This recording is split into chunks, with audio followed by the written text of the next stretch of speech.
This is Mr. Precella with this college algebra class today. And today we're going to be discussing absolute value equations and inequalities. You probably recall working with absolute value, solving absolute value equations in a previous algebra class. But let's go ahead and just review informally what this absolute value means. Maybe it's something like,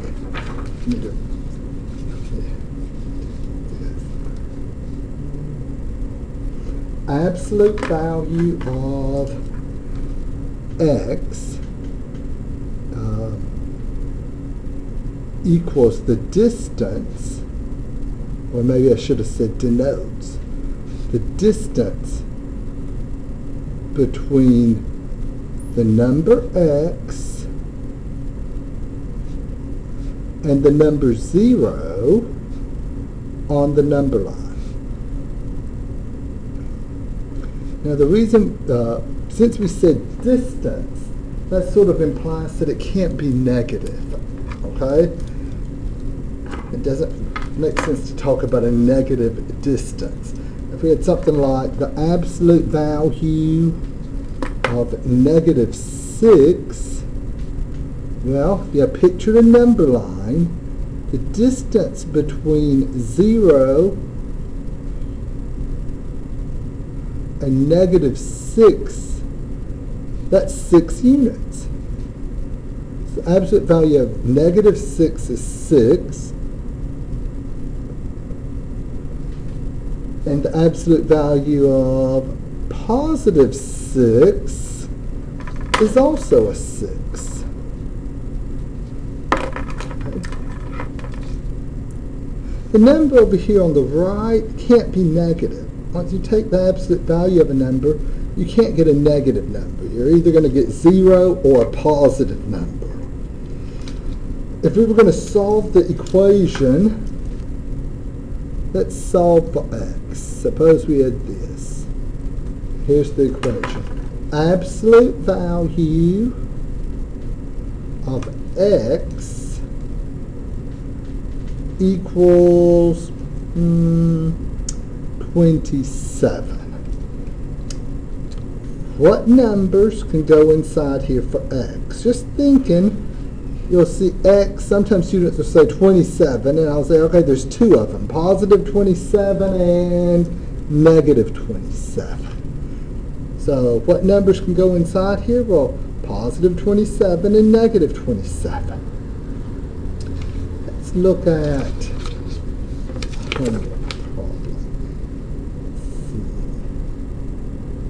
problem number 1 says solve this equation.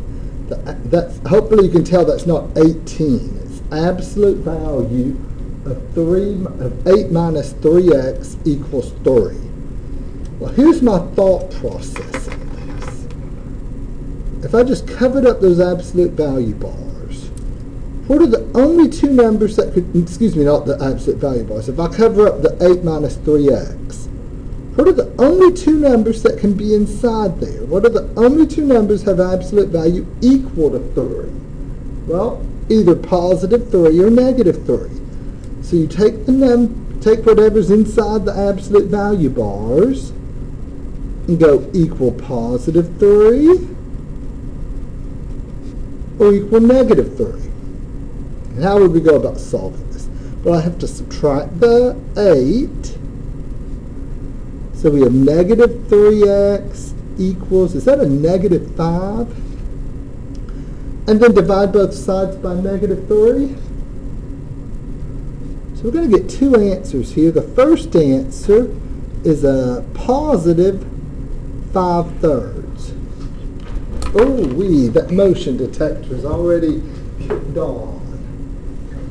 Now, let's solve the other equation. So let's see, what would we have? Let's do the same step, subtract 8. So when I subtract 8, am I going to get a -11? If I subtract 8 from both sides, -3 minus 8, -11. Then divide both sides by -3 to get x equals, that's another positive 11 over 3. So we're typing the two answers, 5 over 3 and 11 over 3, okay, with a comma in between them.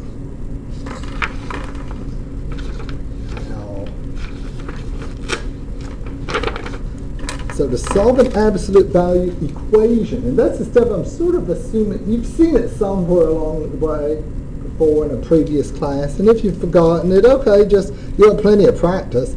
Set equal positive equal negative. Now, on problem number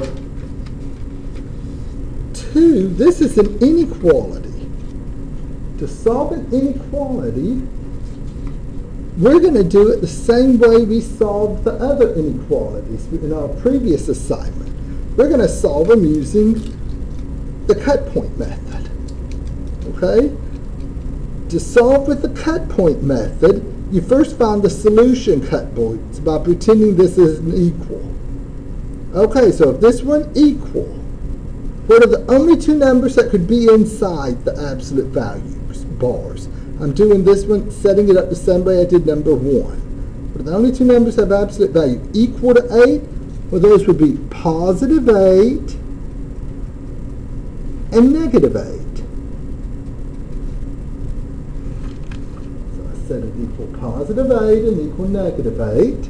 Now let's go ahead and add 1. So we have 2y equals, is that a 9? Then divide by 2. So 9 over 2, come over here, do the same thing, add 1, so negative 8 plus 1, that's a negative 7, and then divide by 2, so 9 over 2 and negative 7 over 2.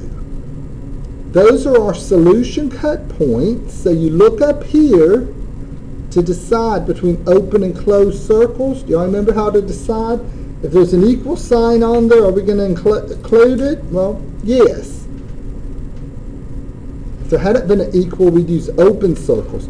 But if you took these two numbers and plugged it in here, you'd get a true statement because you're going to get 8 equals 8.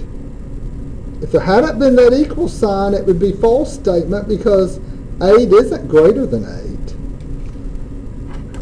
8. Now, how does this problem differ from the first one we did, the solve an equation? Well, you've got to draw the number line and test the intervals here. So I'm going to draw the number line. Be sure you put these two cut points in numerical order. By that I mean make sure you're labeling the negative number to the left of the positive number. Ooh, can you tell what that is? That's a 9 over 2. This is a negative 7 over 2. Now let's test one of the intervals. I think I'm going to test 0. So where does 0 lie? Well, 0 always lies right in between a positive and a negative. So I'm testing 0. And when I test, I plug it into the original problem. Right up here. I plug a 0 to the original problem. 2 times 0 is 0. Minus 1 is negative 1. Now, what is the absolute value of negative 1? Well, the absolute value of negative 1 is 1. 1 is greater than or equal to 8, true or false? False? False? True? True? If you want to test the other intervals, okay. So your answer here, you're going to have two of them. Parentheses, negative infinity to negative 7 over 2, square bracket. Remember, you square brackets where there are parentheses. Did y'all get a chance to work on that cut point stuff, that previous assignment? Bracket 9 over 2 to infinity. Hopefully you're getting the hang of typing this stuff in also on my math lab. Now let's do one more like that. Okay. Well, let's see, actually.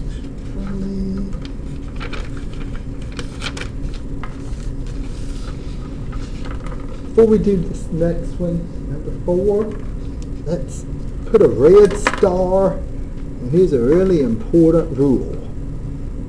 Always isolate the absolute value bars first.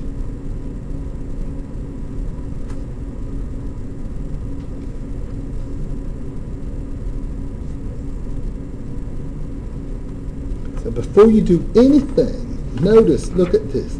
The absolute value bars should be by themselves. What am I trying to say we're going to need to do here on number 4? If we need these absolute value bars to be by themselves, first thing I should do before I do anything else is what? Add 14.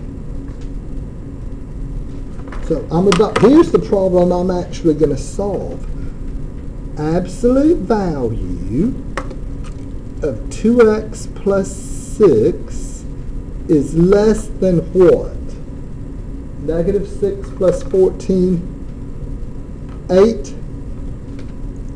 So this is the problem I'm going to solve, not that one up here. Always make sure you isolate those absolute value bars first. If you find yourself getting one of the cut points right and one of them wrong, then what's happening is you didn't isolate those absolute value bars first.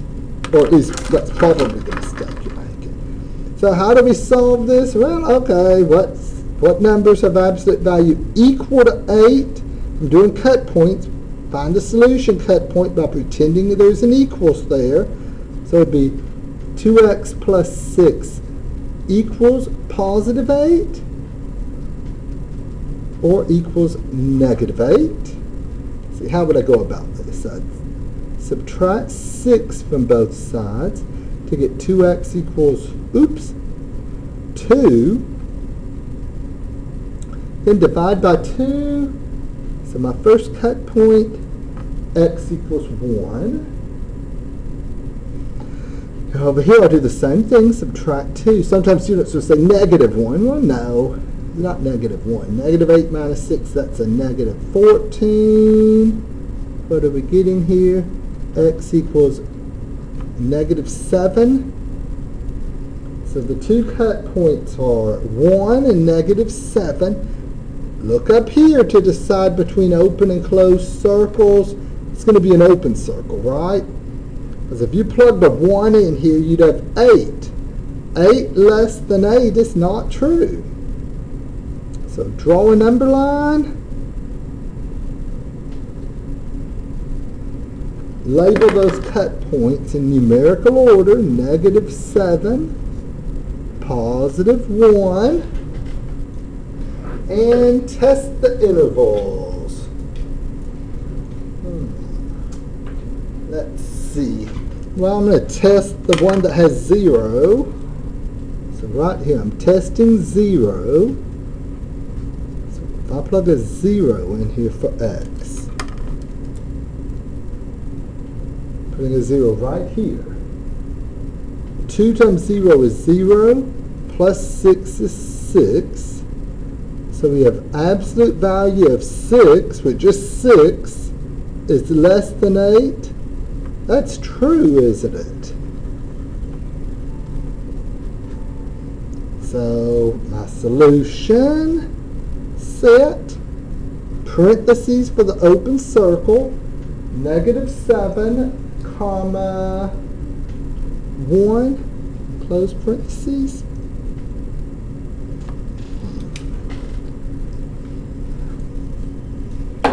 And, hey, y'all caught up with me? Sort of moving through this quickly today, aren't I?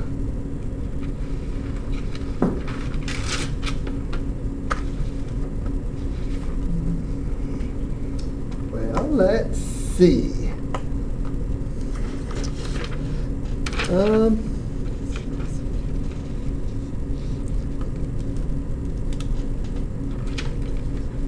When we were doing these to get started with, I said the number on the right should never be negative. It's either going to be a positive number or 0.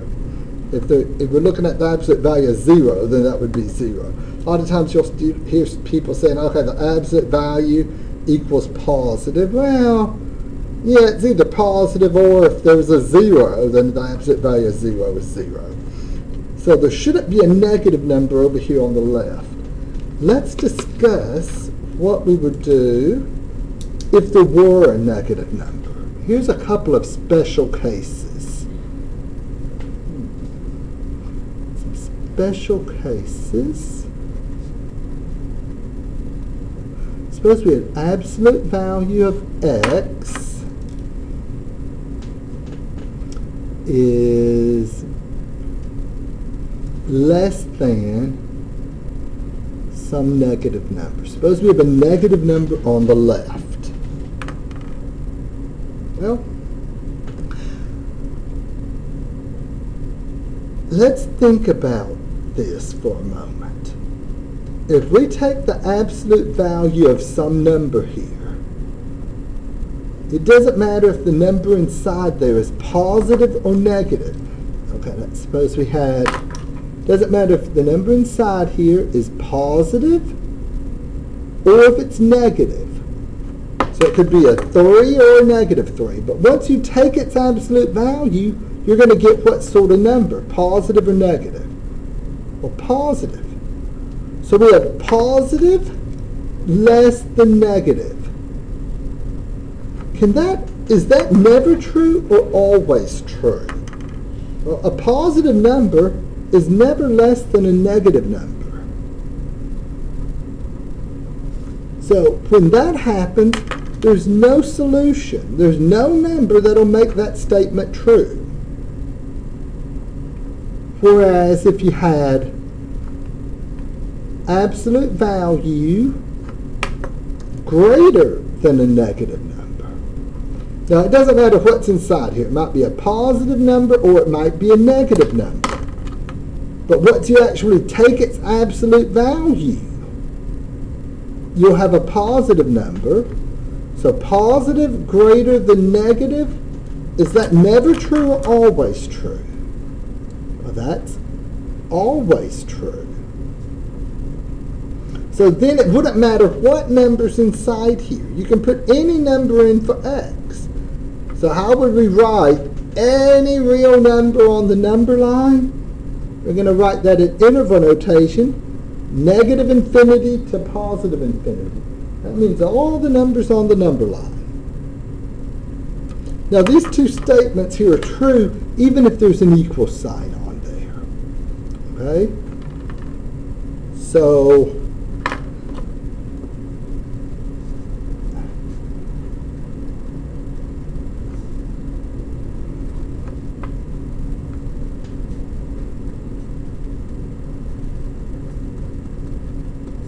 there, I just summarize what I said. If you have absolute value, it doesn't matter what's inside there.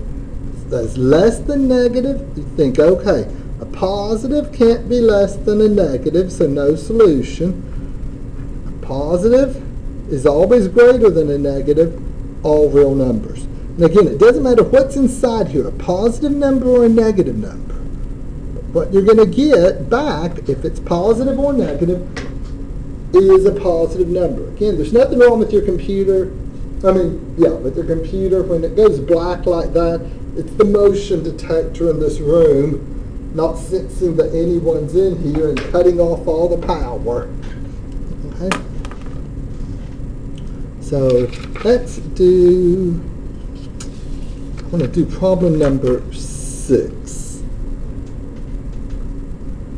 At first glance, you're thinking, well, wait, he chose the problem that doesn't have anything to do with what he was just talking about.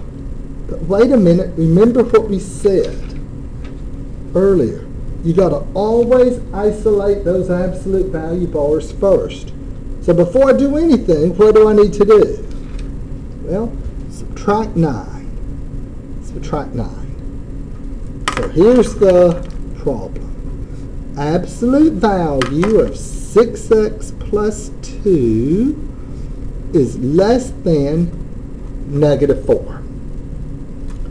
So let's start thinking. Once you take the absolute value, it doesn't matter if this is a positive number in here or a negative. Once you take its absolute value, what are you going to have? You're going to positive. Positive less than negative? Positive less than negative. Is that never true or always true? Well, it's never true. Positive number can never be smaller than a negative, which means there's no solution here. So you would say B on that one.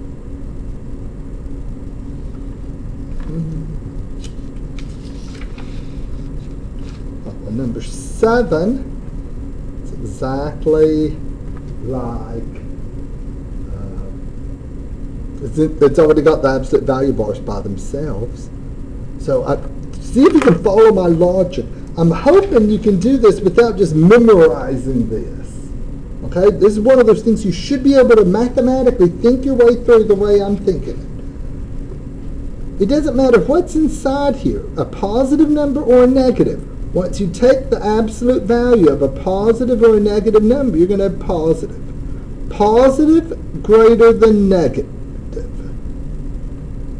Is this always true or never true? Well, a positive number is always going to be bigger than a negative, so always true. So it doesn't matter what number you put in for y, or whatever the variable is, in this case y. You can put any number from negative infinity to positive infinity. And that's going to be what you type right here.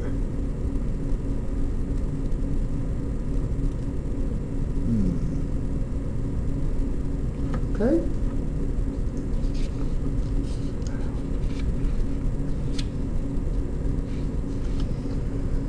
Now, 8, 9,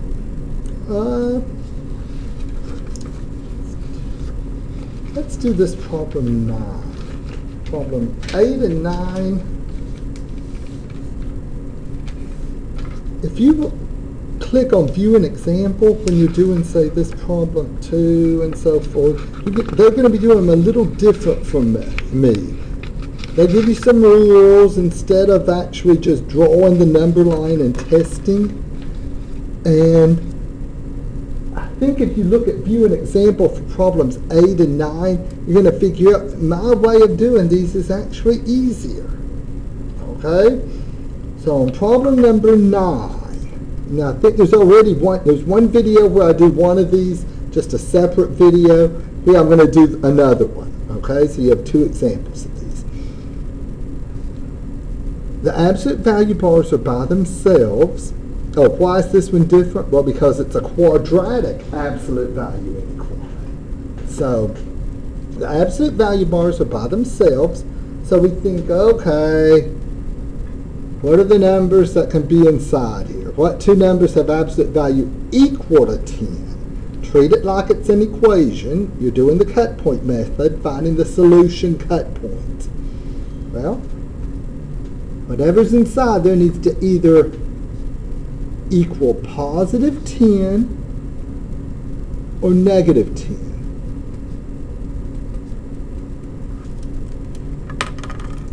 So I'm going to subtract 10. This is a quadratic equation, so subtract 10.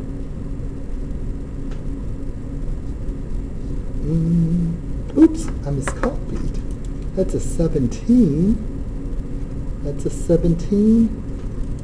Sorry about that. That should be a minus 27 equals 0. And we know how to solve that. Let's factor it. X and X.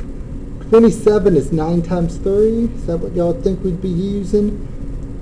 We would need a plus on the 9 and a minus on the 3. Positive 9 times negative 3 is negative 27. Positive 9 plus a negative 3 is positive 6. So I have it factored correctly. Now set each one of these to 0, and we get negative 9 and positive 3. Okay. Now let me do this one over here. Same steps. I'll add 10 this time. So we'd have x squared plus 6x minus 7 equals 0. Factor.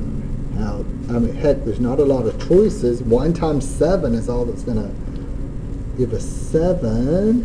And how should I arrange the negative and the positive? Negative on the 1, a plus on the 6. Then set each one of these to 0. So we get x equals positive 1. Move that 7 over. X equals negative 7. So these are the solution cut points. If you look up here, it's just an open circle. So I'll draw a number line. And label those cut points. Make sure there's 4 of them with open circles on each one. Now let's see, the one that would be furthest to the left, negative 9, then negative 7, 1, and then 3. Now when you look at when you do these problems 8 and 9, take a look at view an example. Oh my gosh. This is a little bit longer than the other problems, but it's not as long. It doesn't have to be as long as they make it on view and example. Okay? This is a nice way solving these absolute value inequalities by using the cut points. Why is it better using cut points? Well, because it's pretty easy to solve the equations, and then you just test an interval. Like, remember what I said earlier about repeated factors? In the previous assignment, there are no repeated factors here, so this thing's going to definitely alternate, so you only need to test one of them. Which number do you think I'm going to test? 0. Where does 0 lie? Right between a negative and a positive number. So I'm going to plug a 0 into the original problem. The absolute value, if I put a 0 here, we'd have a 0 plus 0 minus 17. Sometimes students will say false. But wait a minute, you've got to actually take the absolute value. What's the absolute value of negative 17? Positive 17. So 17 is greater than 10, true or false? That's true. False. True, false, true. So what would the answer look like? Oh, look at this. We don't even have to write the interval notation or anything. But notice, sometimes you'll see people doing this. Instead of using the open and closed circles, which is what I prefer, they're using the square brackets and parentheses. So the one B and C look very similar here, except B has parentheses at the negative 9, and the parentheses would be the open circle. Okay.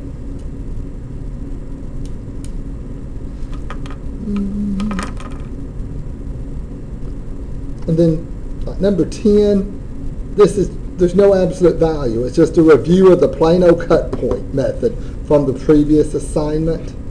Okay, so starting at number 10 here, at least on these that I printed out, notice these are not absolute values. Don't do equal positive, equal negative. Just do what we did the last time. Move the 20, factor, draw a number line, test. That's that cut point method. Here we're doing the cut point method with a quadratic absolute value. And you can impress people by this. Because if people are doing it trying to follow through the million steps on view and example, they're going to probably just give up. Okay? But look, it's a very nice, clean way. And unless you actually see how they're doing it with view and example, you don't appreciate this method. Okay? So the way the lights keep going off, I think that means that it's time for me to call it quits. So work on this absolute value equations and inequalities and work on those cut points and try to stay caught up with me, okay? The semester is moving on along.